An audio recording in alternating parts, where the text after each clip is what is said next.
देर रात की एक पार्टी में दो आदमियों में बहस हो गई। हाथापाई के दौरान एक आदमी गलती से सोफे पर अपने साथी से टकरा गया। अजीब बात है, दूसरे आदमी ने कोई रिएक्शन नहीं दिया और बस जमीन पर गिर गया। ये देखकर लेई तुरंत घुटनों के बल बैठ गया और फर्स्ट एड देना शुरू कर दिया। जियाओ हेई, जो अब लड़ने के मूड में नहीं था, ने जल्दी से पुलिस को मदद के लिए फ़ोन किया। लेकिन अजीब बात है, किसी ने फ़ोन नहीं उठाया। उसके दोस्त डर के मारे मौके से भाग गए। लेई के पास मदद के लिए दूसरों को ढूंढने के लिए अंदर भागने के अलावा कोई चारा नहीं था। वहां उसने पाया कि बिस्तर पर उसके दो साथियों ने भी चुपचाप सांस लेना बंद कर दिया था। इन सब घटनाओं से वह हैरान रह गया। उसने जल्दी से अपना मुंह और नाक ढक लिया और बाहर भागा। लेई को लगा कि यह किसी तरह के गैस लीक की वजह से हुआ है और अंदर रहने का मतलब पक्का मौत होगी। दोनों आदमियों ने जल्दी से तीनों लाशों को अपनी कार में रखा और ये देखने के लिए हॉस्पिटल की ओर तेजी से भागे कि क्या उन्हें अभी भी होश आ सकता है। लेकिन हॉस्पिटल पहुंचने पर वे ये देखकर डर गए कि कॉरिडोर अब लोगों से भरा हुआ था। जगह लाशों से भरी हुई थी। लेकिन हालात की गंभीरता को देखते हुए दोनों ने 2 बार नहीं सोचा और तुरंत मदद मांगी। डॉक्टर एना ने खबर सुनते ही तुरंत एक टीम को चेक करने के लिए बाहर भेजा। उन्होंने जल्दी ही तय कर लिया कि लोगों को बचाया नहीं जा सकता। बॉडीज को सिर्फ कुछ समय के लिए ही कार में रखा जा सकता था, क्योंकि उस रात कई मरीजों की रहस्यमय तरीके से मौत हो गई थी। हॉस्पिटल में स्टाफ की बहुत कमी थी और सामान भी नहीं था। वे बस पुलिस के आने का इंतजार कर सकते थे ताकि डिटेल में जांच कर सकें। दोनों बस लॉबी में बेचैनी से इंतजार कर सकते थे। जिन मरीजों की देखभाल नहीं हो रही थी, उन्हें आराम करना था। उन्हें पता नहीं था कि सभी इमरजेंसी कम्युनिकेशन बंद थे। कुछ गड़बड़ होने का एहसास होने पर हॉस्पिटल डायरेक्टर सबको छोड़कर चले गए। एना बेबस होकर सिर्फ एक नर्स के पास जा सकती थी। नर्स ने मदद की पेशकश की, लेकिन कहा कि पूरी रात काम करने के बाद उसे आराम करने की जरूरत है। उसे क्या पता था कि यह नींद उसकी आखिरी नींद होगी। जल्द ही लेई गे को सबसे पहले कुछ गड़बड़ नजर आई। उसने देखा सो रहे बूढ़े आदमी के मुंह से अब झाग निकल रहा था, जिसमें बेहोशी के साफ निशान दिख रहे थे। ये देखकर वह जल्दी से उठा और उस औरत के परिवार को बुलाया। लेकिन अगले ही पल वह औरत भी बेबस होकर नीचे गिर पड़ी। शोर सुनकर एना दौड़कर देखने गई। हालत खराब देखकर वह मदद के लिए अपने साथ काम करने वालों को जगाने के लिए ब्रेक रूम में भागी तो देखा कि उनकी भी हार्टबीट चली गई थी। इस अजीब हालत ने उन्हें पूरी तरह से हैरान कर दिया। पुलिस से कांटेक्ट न कर पाने के साथ साथ एना को तुरंत एहसास हुआ कि बाहर कुछ हुआ होगा। ये सोचकर वे जल्दी से शहर में जांच करने गए। जैसा कि उम्मीद थी, पूरा शहर अजीब तरह से शांत था। एना ने हवा में गोली चलाने की कोशिश की, लेकिन उससे भी कोई जिंदा नहीं हुआ। और वेरीफाई करने के लिए उन्होंने चुपके से जांच की और पता चला कि सब लोग नींद में ही मर गए थे। एना ने ट्वीट किया कि यह शायद एक तरह का नींद से शुरू होने वाला मूड वायरस है और पक्का अभी भी रात में काम करने वाले लोग जाग रहे हैं। सभी बचे हुए लोगों को किसी तरह जागते रहने की चेतावनी देनी होगी। जियो हेई ने तुरंत रेडियो से मैसेज भेजने के बारे में सोचा, लेकिन जैसे ही वह निकलने वाला था, बदकिस्मती से उसकी कार खराब हो गई। लेकिन तभी लेई गे की गर्लफ्रेंड ने फ़ोन उठाया। केटी, जिसका अभी अभी उससे ब्रेकअप हुआ था, ने सोचा कि वह रिश्ता बचाना चाहती है और बेसब्री से कहा कि उसकी नाइट शिफ्ट अभी खत्म हुई है और वह उठने के बाद बात करेगी। लेई गे के बोलने से पहले ही उसने फ़ोन काट दिया। वह परेशान थी, कार ठीक होने का इंतजार नहीं कर सकी और तुरंत भागी। आखिरकार वह अपनी गर्लफ्रेंड के घर पहुंची, इससे पहले कि वह सो जाती। लेकिन केटी को इन बेतुकी बातों पर यकीन नहीं हुआ। खुशकिस्मती से एना और उसका साथी रेडियो स्टेशन पहुंच गए थे और उन्होंने समय पर सबको इन्फॉर्म कर दिया था और सभी बचे हुए लोगों से हॉस्पिटल जाने की रिक्वेस्ट की थी। लेकिन जैसे ही उसने न्यूज़ ब्रॉडकास्ट सुना, केटी के चेहरे पर धीरे धीरे डर छा गया। मुझे नींद नहीं आ रही थी, मैंने एक बेड लिया, मैंने थोड़ी नींद ली। उद्धरण चिन्ह। ये सुनकर रेगो ने तुरंत अपनी गर्लफ्रेंड को उल्टी करवाई। आखिरकार उसका पेट पचा पाता उससे पहले ही उसे उल्टी हो गई। फिर भी वह बहुत परेशान था। एक आम इंसान के लिए 3 से 5 दिन बिना सोए रहना लिमिट है और उसके बाद कई फिजिकल और मेंटल लक्षण दिखेंगे। ऐसा होने से पहले कोई सॉल्यूशन निकालना होगा। लेकिन हॉस्पिटल लौटने पर उन्हें पता चला कि कोई नहीं आया था। उन्हें वार्ड में सिर्फ एक बूढ़ी औरत मिली जो लगातार कराह रही थी। वह कैंसर से परेशान थी और सो नहीं पा रही थी, लेकिन इसी दर्द ने उसे जगाए रखा था। ये देखकर बाकी लोग उसे सच नहीं बता सके, सिर्फ किटी को उसके साथ रहने के लिए कहा था कि वह सो न जाए। बाकी तीनों ने एक लाश को चीरने की तैयारी की ताकि देख सके कि उन्हें कुछ मिल सकता है या नहीं। लेकिन जैसे ही उन्होंने शुरू किया, एना ये देखकर हैरान रह गई।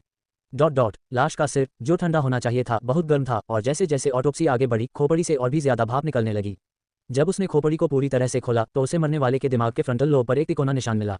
इससे पहले कि एना समझ पाती कि क्या हो रहा है, ये देखकर रेगो बहुत डर गया। पता चला कि केटी ने उससे इसलिए ब्रेकअप किया क्योंकि कुछ दिन पहले उसने रेगो को नींद में चलते और खुद को नुकसान पहुंचाते हुए पकड़ा था और अनजाने में उसने अपनी छाती पर यही डिजाइन बना लिया था।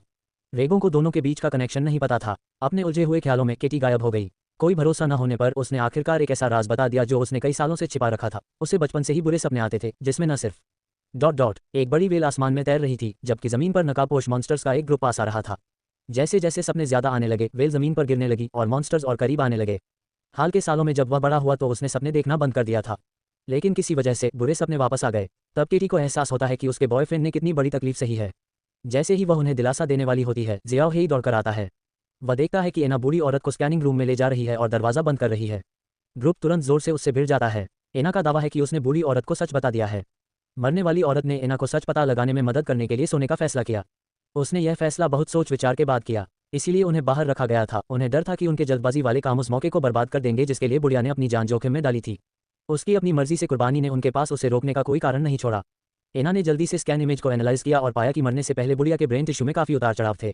मतलब वह एक बुरे सपने से मरी थी। फिर भी कोई नतीजा नहीं निकला, जिससे जियाओ हेई पूरी तरह टूट गया। लेकिन एना का एक्सपेरिमेंट पूरी तरह से बेकार नहीं था। कुछ सोचकर लेई गे ने जल्दी से पूछा कि बुढ़िया के सो जाने के कितने समय बाद उसकी मौत हुई।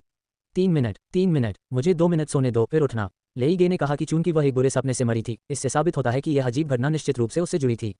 शायद उसे सोने के बाद अपने सपनों में जवाब मिल जाए। फिर उसने अपनी जान देने की पेशकश की। फिर उसने सबको अपनी कहानी सुनाई। केटी ने तुरंत इस एडवेंचरस प्लान को मना कर दिया, लेकिन एना को लगा कि यह कोशिश करने लायक है, नहीं तो आखिर में सब मर जाएंगे। लेकिन रेगो 40 घंटे से ज्यादा सोया नहीं था, इसलिए किसी भी एक्सीडेंट से बचने के लिए उसे सिर्फ 2 मिनट सोने दिया गया और उसके तुरंत बाद उसे जगा दिया गया। रेगो अपनी लंबी गैरहाजिरी से थकाकर जल्द ही सो गया। जब वह उठा तो वह वापस जाने पहचाने घास के मैदान पर था। लेकिन इस बार रेगो ने खुद को एक लोहे की चेन में फंसा हुआ पाया। चाहे उसने कितनी भी कोशिश की, वह उसे जमीन से नहीं खींच सका। वह कई दिनों से वहां फंसा हुआ था, प्यासा और प्यासा, उसे पानी चाहिए था लेकिन वह उस तक पहुंच नहीं पा रहा था। इस समय रेगो का दिल भर आया। उसे हैरानी हुई कि अभी तक किसी ने उसे क्यों नहीं जगाया। बहुत देर लगने के बाद आखिरकार एक कार आई। उसकी माँ, जो सालों पहले गुजर गई थी, वह पानी का कप लेकर बाहर निकली, जिसका उसे बेसब्री से इंतजार था। लेकिन जब लेई गे ने इसे लिया तो वह ये देखकर डर गया कि पानी न सिर्फ गंदा था, बल्कि बीच में एक तिकोना पैटर्न भी था। हालांकि उसे पता था कि कुछ गड़बड़ है, लेकिन उसकी प्यास ने उसे पीने पर मजबूर कर दिया। तभी लेई गे ने अचानक महसूस किया कि कोई उस पर नजर गड़ाए हुए है। नकाबपोश आदमी पास में फिर से दिखाई दिया और गिरी हुई वेल फिर से बाहर आ गई, बस इस बार बिना उस डरावने नकाब के। जैसे ही उस आदमी ने जोर से अपनी बाहें खोलीं, उसकी माँ किसी फिल्म के किरदार की तरह लड़खड़ाते हुए कार में वापस आ गई। फिर वह आदमी धीरे धीरे रेगो के पास गया और उसे सब कुछ समझाया। पता चला कि उसकी माँ नाइटमेयर नाम का एक मॉन्स्टर था, जो इंसान से बदला हुआ था, जिसका मकसद रेगो के पास जाकर उसे खत्म करना था। इंसानों का बड़े पैमाने पर खत्म होना उसके सपनों में सवार होने की वजह से हुआ था। और वे नाइटमेयर से लड़ने वाली एक दयालु संस्था थी, जो लड़ाई में शामिल होने के लिए मजबूत दिमागी काबिलियत वाले लोगों को ढूंढ रही थी। हालांकि रेगो इस बात से अनजान रहा, उनका विरोध करता रहा और उनसे बचता रहा। चलो, एलिस्टेयर ने कहा। रेगो आखिरकार बिना किसी गंभीर चोट के अपने सपने से जाग गया। एना ने कहा कि उसे सोए हुए 2.5 मिनट हो गए थे, लेकिन वह उसे कैसे भी बुलाए, वह उसे जगा नहीं पाई। वह उसे स्टिम्युलेट करने के लिए एड्रेनालाइन का इस्तेमाल करने के बारे में भी सोच रही थी। होश में आने के बाद रेगो ने जल्दी से बताया कि उसके सपने में क्या हुआ था। लेकिन जिसने भी सुना शक होने लगा। सबसे पहले एरिस्टेला आइलैंड उनसे बहुत दूर था, वहां उड़ने में भी कम से कम 17 घंटे लगते। सिर्फ जियाओ हेई ने एक छोटा फ्लाइट ट्रेनिंग कोर्स किया था और वह लगभग 60 घंटे से सोया नहीं था, जिससे वह पायलट बनने के लायक नहीं था।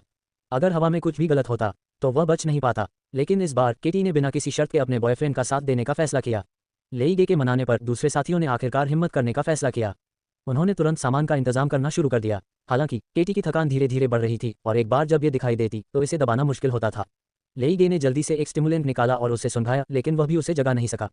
औरत को देखकर जैसे ही उसका दोस्त सोने वाला था, घबराहट में उसने उसे एड्रेनालाइन का इंजेक्शन लगा दिया। तेज स्टिम्युलेशन से आखिरकार वह जाग गई। वे चारों सुरक्षित एयरपोर्ट पहुंच गए। यूजर मैनुअल देखने और मेल बॉक्स चेक करने के बाद जियाओ हेई ने प्लेन को आसमान में उड़ा दिया। हालांकि दवा का असर जल्द ही खत्म हो गया और केटी और ज्यादा देर तक नहीं रुक सकी। इस बार उन्होंने कितनी भी कोशिश की, वे उसे जगा नहीं सके। केटी सुबह होने से पहले ही गिर पड़ी, लेकिन ग्रुप के पास दुख मनाने का समय नहीं था। जैसे जैसे तकलीफ ज्यादा देर तक चली, सभी में थकान के लक्षण दिखने लगे। जियाओ हेई को होश आने लगा। वह जागते रहने के लिए बस अपने शरीर को काटता रह सकता था, लेकिन फिर भी वह खुद को रोक नहीं सका। बेहोशी रोकने के लिए एना के पास उसे एक्यूपंक्चर देने के अलावा कोई चारा नहीं था। इससे जियाओ हेई तुरंत पूरी तरह होश में आ गया। किसी भी दुर्घटना से बचने के लिए एना ने उसे एक स्केल पेल भी दिया ताकि जरूरत पड़ने पर वह दर्द का इस्तेमाल करके जाग सके। इस बीच लेई गे भी हार मानने वाला था। ये देखकर एना ने उसे जल्दी से जगाया। ग्रुप ने एक दूसरे को देखा और काफी देर तक सहा। आखिर में उन्हें वह आइलैंड दिखा जिसका वे सपने में सपना देख रहे थे। लेकिन इससे पहले कि वे खुश हो पाते, जियाओ हेई को कुछ डरावना दिखा। उसने आइलैंड के कुछ चक्कर लगाए और महसूस किया कि लैंडिंग के लिए कोई रनवे नहीं है। ये सुनकर वह जल्दी से अपनी सीट पर वापस आया, अपनी सीट बेल्ट बांधी और फिर घबराहट में टर्बुलेंस के बीच प्रार्थना की। किस्मत से इमरजेंसी लैंडिंग का एंगल अच्छा था और प्लेन टूटा नहीं। सब बच गए। वे सुरक्षित किनारे पर पहुंच गए। जल्द ही दूर से टैटू वाली आकृतियां आ गईं। उनके टेंशन भरे हाव भाव देखकर बूढ़े आदमी ने जल्दी से उन्हें भरोसा दिलाया, कहा कि आइलैंड भगवान की शक्ति से सुरक्षित है और बुरा सपना उस पर असर नहीं डाल सकता। आइलैंड के लोगों की शांतिपूर्ण जिंदगी देखने के बाद ग्रुप आखिरकार रिलैक्स हो गया। ये देखकर कि उनके मन में अभी भी कई सवाल हैं, बूढ़े आदमी ने कहा कि आइलैंड का मालिक उनके सभी शक का जवाब देगा। जल्द ही लेई गे तथाकथित आइलैंड के मालिक से मिला। पता चला कि यह आदमी वही था जिसने उसे सपने में गाइड किया था। लाओमा के समझाने पर वह आखिरकार सब कुछ समझ गया। बुरा सपना लंबे समय से इस दुनिया पर हमला करके इंसानियत को खत्म करना चाहता था, लेकिन धरती पर भी रखवाले देवता थे जो चुपके से उसकी रक्षा कर रहे थे। बड़ी वेल अपने विशाल रूप में रखवाले देवता थी, लेकिन रखवाले देवता के हारने के बाद दुनिया आइलैंड गिर गया है। सिर्फ इस आइलैंड में अपनी बची हुई दिव्य शक्ति बची है, लेकिन कोई भी रुकावटों को तोड़कर उस तक नहीं पहुंच पाया है। रखवाले देवता की शक्ति कुछ हद तक ठीक हो जाएगी और जिनके पास मजबूत मानसिक हिम्मत है, वे इसे तेजी से ठीक कर सकते हैं। लेई गे का उदास मूड देखकर ओल्ड माँ ने उसे दिलासा दिया और कहा कि निराश मत हो। अब सबसे जरूरी बात यह है कि थोड़ा आराम करो और वे कल अपनी बातचीत जारी रख सकते हैं। बड़ी व्हेल को धीरे धीरे ऊपर से गुजरते देखकर लेई आखिरकार शांति से सो गया। लेकिन उससे यह नहीं पता था कि इस समय दुनिया भर के वे लोग जो शायद मर चुके थे जाग रहे थे। उनकी आंखों की पुतलियां अभी भी उस डरावनी तिकोनी लाल रोशनी से चमक रही थीं। साफ है, बुरा सपना उन्हें कंट्रोल करने की कोशिश कर रहा था ताकि एक और खतरनाक हमला कर सके। इस बीच बड़ा आइलैंड और सबसे पास वाला केटी पहले ही चुपचाप किनारे पर आ गए थे।